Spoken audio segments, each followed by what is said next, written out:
Hello, my weary dearies.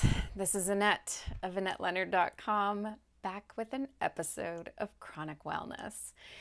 As some of you know, every other week or so, I host an Instagram Live with an author, a thought leader, a sick person, and they are making such a sizable contribution to my knowledge base, my understanding, my spirit, and I've had some really fantastic guests. Thankfully, if you have Instagram, they are evergreen. You can go to my reels and watch them there. Additionally, I've now figured out how to load them on Facebook, so the last couple are available there.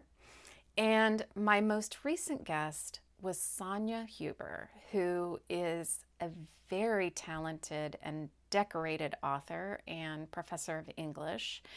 And I got clocked on Sonya Huber because of an online article I found of hers that I think was also featured in print on Oprah.com about sex and chronic pain.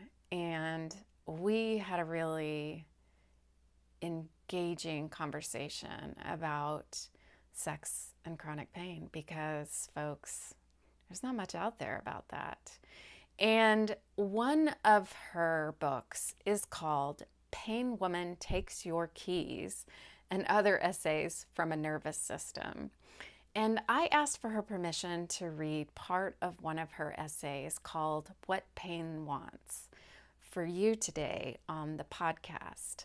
And in show notes, I will give you links on how to find Sonya Huber and her work, as well as a link, if I can, to the interviews on Facebook and Instagram.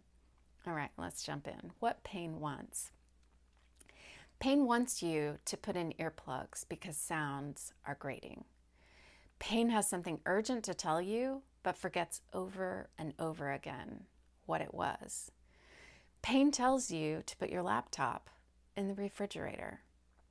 Pain runs into walls at 45-degree angles and ricochets back into the center of the room. Pain resents being personified or anthropomorphized. Pain is a four-dimensional person with fractal intelligence. Pain wants to be taken to an arts and crafts store. Pain likes to start big projects and not finish them. Pain wants to clean one countertop. Pain asks you to break itself up into neat square segments like a chocolate bar.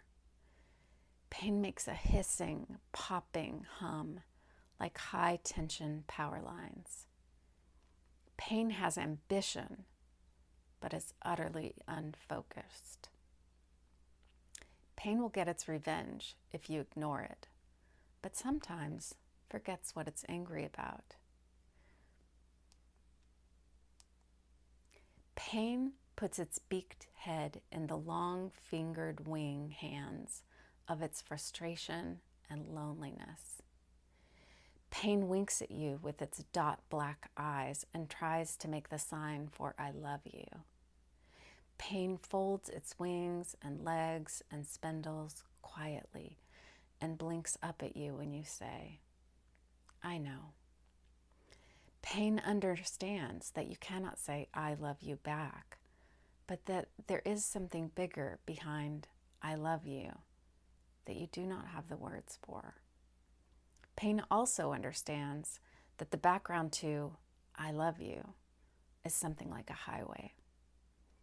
Pain licks at the hot spots like an anxious dog. Pain, when held in place, spirals down into drill bits, so it has to keep moving to prevent these punctures. Pain asks you to breathe deeply so it can zing about and not get caught on the edges and corners of calendars, books, and electronic rectangles. Pain has something metallic in its bones and is captured by the magnetic core of our hot planet. Pain envies flesh and its soft strength and ease of movement. Pain inhabits curved, soft bodies in hopes of fluid movement, and then cries when it breaks them. Pain would like French fries and Netflix.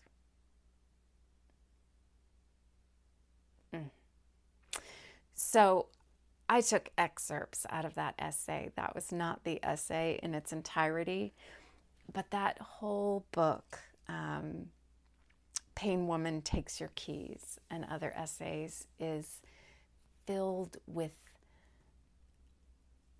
the telling of Sonya's story in individual essays about a life with chronic pain. And I think for any of us seeking to see a representation of ourselves on the page, you will not be disappointed. And so I recommend, with my highest stamp of approval, this book as one, particularly because it's essays, that you can pick up and put down and get a lot of satisfaction and resonance and just the sense of being seen and as though you are not alone.